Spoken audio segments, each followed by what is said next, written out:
ये 2.5 लाख जो है ये 5 लाख पे चला जाएगा, 5 लाख की बजाय 1 मिलियन पे चला जाएगा, तो फिर you will be responsible for that.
My name is Adil Sami and I am the CEO of Fortune Group of Companies and we are based in Istanbul, Turkey. First of all, आप सबको रमज़ान बहुत मुबारक। और इस वक्त हम रमज़ान के आखिरी दिनों में जा रहे हैं और सून ईद वाला सिलसिला फिर हो जाएगा। मगर इसके साथ साथ चलते चलते जो इस वक्त दुनिया भर जो एक मसले से गुजर रही है वो कोरोना का मसला है, पैंडमिक का मसला है। और I still remember last year भी हम इन्हीं दिनों में इसी चीज़ों के ऊपर डिस्कशन कर रहे थे और बात हो रही थी। और आप लोगों का प्यार, आप लोगों का मोहब्बत हमें बहुत मिलता है, आपके मैसेजेस के थ्रू, आपके कमेंट्स के थ्रू, आपके ईमेल के थ्रू, जिसका बहुत शुक्रिया। तो जिससे एक सवाल मुझसे काफ़ी दिनों से पूछा जा रहा था कि sir is it safe to invest in the time of pandemic, कि आजकल के वक्त में जहाँ पे कोई फ्यूचर नज़र नहीं आ रहा, जहाँ पे कुछ समझ नहीं आ रहा होना क्या है। इंडिया को देख लें, डेली के 3, 4, 5 लाख केसेस जो ऑफिशियली इस वक्त आ रहे हैं वो डिक्लेयर किए जा रहे हैं, ठीक है। ब्राज़ील को देख लें, टर्की को देख लें, हम यहाँ पे भी इस वक्त पैंडमिक की सिचुएशन से गुजर रहे हैं, लॉकडाउन से गुजर रहे हैं। तो जो लोग यहाँ पर आना चाहते हैं वो इस कश्मकश का शिकार हैं कि सर क्या ये टाइम सही है इन्वेस्टमेंट करने के लिए। तो लास्ट ईयर भी अगर आप लोगों को याद हो तो मैंने कहा था यही गोल्डन टाइम है इन्वेस्टमेंट करने के लिए, क्योंकि यही टाइम है जिसमें आप बैठकर अपने फ्यूचर का सोच सकते हैं। यही टाइम है आप बैठकर अच्छी डील्स ले सकते हैं। यही टाइम है जिसमें आप कुछ ना कुछ गेन कर सकते हैं फ्यूचर के लिए। क्योंकि इस वक्त 2 तरह के लोग हैं, एक तो वो हैं जो एक कश्मकश का शिकार हैं, जिनको कुछ फ्यूचर नज़र नहीं आ रहा, जिनको कुछ समझ नहीं आ रहा। दूसरी तरफ जेफ बेजोस जैसे, ये एलोन मस्क जैसे वो लोग भी हैं जो बिलियंस ऑफ डॉलर्स साल में बना रहे हैं। तो इट्स अप टू यू कि आपने किन में से बनना है। आया आपने उनमें से बनना है जो कि डिप्रेशन का शिकार हो रहे हैं, जिनको आगे का कुछ नज़र नहीं आ रहा, जिनकी सोच ही महदूद हो गई है कि हमने करना क्या है, हमने अपनी फैमिली का, अपने बच्चों का सोचना क्या है। या दूसरी तरफ वो लोग हैं जो कि इस वक्त में स्टेप उठा के अपनी आने वाली कई नस्लों के लिए मामलात को सेटल कर रहे हैं। तो अगर हम लास्ट ईयर की बात करें, टर्की की बात मैं करता हूँ, तो यहाँ पे 1.5 मिलियन प्रॉपर्टी सोल्ड आउट हुई, ठीक है। और उसमें से क्या हुआ, 40,000 यूनिट जो है सिर्फ फॉरेनर्स ने ख़रीदे। अब आप खुद अंदाज़ा लगा लें, लेस देन 10% जो है, 5% से भी कम जो है वो फॉरेनर्स ने यहाँ पे इन्वेस्टमेंट की है। जितने भी लोग हैं वो, जितने भी लोकल लोग हैं, उनकी इन्वेस्टमेंट है। फिर बात आती है कि सर आप लोगों का तो प्रॉपर्टी का काम है, आप तो कहेंगे, तो मैं तो आपको सिंपल सी बात करता हूँ, आप क्रिप्टो में इन्वेस्टमेंट कर लें। क्या वो सेफ़ है? बिल्कुल सेफ़ नहीं है। कहाँ पे आप इन्वेस्टमेंट करेंगे आप इस वक्त?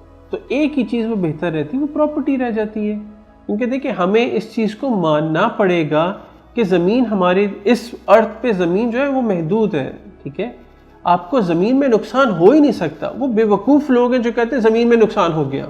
कैसे नुकसान हो गया? मुझे नहीं समझ में आता। अगर आपकी एक अच्छी इन्वेस्टमेंट हुई हो, टाइमली बेसिस पे इन्वेस्टमेंट हुई हो, प्रॉपर फेयर प्राइस के साथ आपने प्रॉपर्टी खरीदी हो, तो मुमकिन ही नहीं है आपको ज़मीन में नुकसान हो जाए। एंड आई एम श्योर आपने अपने बड़ों से सुना होगा, अपने पेरेंट्स से, अपने ग्रैंडफादर से, कि यार वो ज़मीन 300 की मिल रही थी, वो घर 500 का मिल रहा था, वो 1000 रुपये का मिल रहा था, 5000 का मिल रहा था। अगर वहाँ पे हम डिफेंस में, बहरिया में या XYZ में हम घर ले लेते तो वो अच्छा रह जाता। तब वो लाखों के थे, हज़ारों के थे, आज करोड़ों की बात चल रही है। क्योंकि देखें, आबादी तो बढ़ रही है ना दुनिया की। हम 8 अरब के इस वक्त थ्रेशोल्ड पर है और आबादी ने इसी तरह बढ़ना है, मगर ज़मीन को तो नहीं हम एक्सटेंड कर सकते। हाँ, मार्स पे चले जाए, वो डिफरेंट चीज़ है, एलॉन मस्क का जो प्रोग्राम है। मगर अगर हमने इसी ज़मीन पे रहना है तो इस ज़मीन की प्राइस तो कम होगी नहीं। आज से 5 साल बाद, आज से 10 साल बाद इसने दुगना तिगना X नंबर ऑफ टाइम्स इसने फोल्ड कर जाना है, मल्टीप्लाई कर जाना है। तो उसके X मल्टीपल का प्रॉफिट लेने के लिए आपको आज डिसीजन लेना पड़ेगा कि आज अगर आप डिसीजन लेते हैं, बरक वक्त पर डिसीजन लेते हैं, तो अपनी अपनी फैमिली को आप सिक्योर कर सकते हैं। अपनी अपनी फैमिली के लिए आप एक बेहतर मुस्तकबिल देख सकते हैं।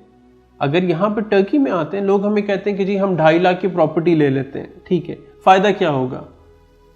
पाकिस्तानियों की मैं इस वक्त बात कर रहा हूँ, या इंडियंस की चले हम बात कर लेते हैं, या बांग्लादेशियों की बात कर लेते हैं। तो देखें, हमारे पासपोर्ट की रैंकिंग क्या है दुनिया में, हमारे पासपोर्ट की इज्जत क्या है दुनिया में? कुछ भी नहीं है। जहाँ जाते हैं हमें लंबी लंबी क्यूज़ में खड़ा होना पड़ता है, हमें वीज़े के मसाइल हैं, हमें वैसे ही कश्मकश का शिकार रहते हैं कि पता नहीं क्या हो जाएगा हमारे साथ अगर हम दूसरे मुल्क में चले गए, हमें रेजिडेंस परमिशन नहीं मिलते।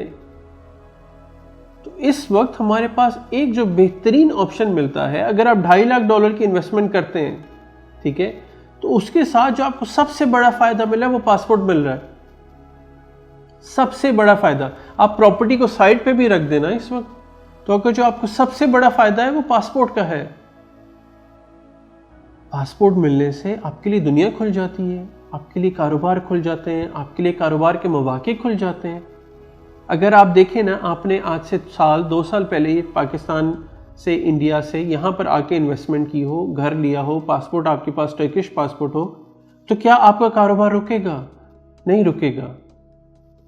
क्योंकि वहाँ पे भी अगर आपका कारोबार चल रहा है, यहाँ पे भी आपने कारोबार कर लिया, तो वो कहते हैं ना, don't place your eggs in one basket, तो वही हिसाब हो जाएगा। आपने रिस्क मिटिगेट कर दिया, आपने अपने वसाइल बढ़ा दिए, अपने रिसोर्सेज बढ़ा दिए, आपने अपने रास्ते बढ़ा दिए। कोई नहीं रास्ते खोलता आपके लिए, आपको अपने लिए खुद रास्ते बनाने पड़ते हैं, खुद रास्ते खोलने पड़ते हैं। तो I will say this is the time कि अगर आपने वाकई ही अपना एक फ्यूचर देखना है, एक ब्राइट फ्यूचर देखना है, तो आपको आज आना है, आज आपको स्टेप लेना है। अदरवाइज क्या होगा, ये 2.5 लाख जो है ये 5 लाख पे चला जाएगा, 5 लाख की बजाय 1 मिलियन पे चला जाएगा, तो फिर you will be responsible for that. इस तरह 80 में, ये 70 की दिहाई में हमारे बड़े कहा करते थे कि यार अगर हम कनाडा चले जाते या यूके चले जाते, US चले जाते, तो कितना अच्छा होता। तब फ्री का पासपोर्ट मिल रहा था, कुछ अरसे बाद पासपोर्ट मिल जाया करता था। तो मैं कहूँगा यही वक्त है कि अगर आपने किसी दूसरे मुल्क जाना है, किसी दूसरे मुल्क जाने का सोच रहे हैं, तो I believe Turkey is the best option. Reason, इस शहर में, इस मुल्क की हिस्ट्री है, 4-5 हज़ार साल की स्टेटेड हिस्ट्री है। तो इससे पैरेलल जो बाकी मुल्क आ जाते हैं, हम दुबई उठा लें, क्या है, आर्टिफिशियल है। आज से 20 साल पहले आप भी जानते हैं क्या था, कुछ भी नहीं था, एक सहरा था। हम लोगों ने ही वहाँ पे जाके उन्हें बनाया ना। कल को कुछ एक छोटा सा बम धमाका होता है, दुबई की इकोनॉमी का क्या बनता है, लोग भाग जाते हैं। कुछ भी होता है, दुबई खाली हो जाता है। मगर टर्की का ऐसा हाल नहीं है, इस्तांबुल का ऐसा हाल नहीं है। तो ये आपको सोचना है कि आपके लिए क्या बेहतर ऑप्शन है। देखिए, मुझे तो फैक्ट्स एंड फिगर्स बड़े पसंद है। मैं बार बार यही बात करता हूँ कि मैं जो भी बात करता हूँ, मैं अपने दिल से नहीं करता, मैं एक एनालिसिस से बात करता हूँ, मैं फैक्ट्स एंड फिगर्स को सामने रखते हुए बात करता हूँ। क्योंकि उसको तो नहीं कोई झुटला सकता ना। आप ये ज़रूर झुटला सकते हैं कि जी मेरा दिल क्या चाह रहा है या आपका दिल क्या चाह रहा है, मगर हम ये तो नहीं झुटला सकते कि 2 और 2 4 होता है। तो इस चीज़ पे हमें फोकस करना होगा। अगर तो हमें आगे का देखना है, अपनी फैमिली का, अपने बच्चों का फ्यूचर देखना है और आने वाली नस्लों का फ्यूचर देखना है, तो उसके लिए टुडे इज़ द टाइम। आज अगर आप स्टेप उठाते हैं तो कल आप अपना फ्यूचर बदल सकते हैं। आपने फ्यूचर बनाना है। हम तो सिर्फ एक बीच में मीडिएटर हैं, हम तो सर्विसेज प्रोवाइड कर रहे हैं। मेरी टीम का, हमारी डिफरेंट कंपनीज का, हमारा काम सिर्फ सर्विसेज प्रोवाइड करना है। मैं आपको खींच के नहीं ला सकता या आपको कह सकता कि जी इन्वेस्टमेंट करें, वो आपके हाथ में है। हाँ, मैं ये ज़रूर बता सकता हूँ कि जी this is the right time and this is not the right time. तो अपने मुशाहिदे से, अपने एक्सपीरियंस से I say this is the right time. आज आपको इन्वेस्टमेंट करना चाहिए, बगैर सोचे इन्वेस्टमेंट करना चाहिए। तो आई होप ये छोटी सी वीडियो, एक छोटी सी हमारी आपस की डिस्कशन, इससे बड़ा कुछ आपको सोचने को मिलेगा। आपको एक हो सकता है एक दरवाज़ा मिल जाए जिसको खोलना अब आपने है, और ये भी आपके ऊपर डिपेंड करता है कि आपने उस दरवाजे में एंटर हो के उधर से अपॉर्चुनिटीज हासिल करनी है या नहीं करनी। तो अपनी फैमिली का बहुत ख्याल रखिएगा। पैंडेमिक में खुद को सेफ रखें, अपने बड़ों को, अपने बच्चों को सेफ रखें। And see you all in the next video. Take care of yourself. Thank you.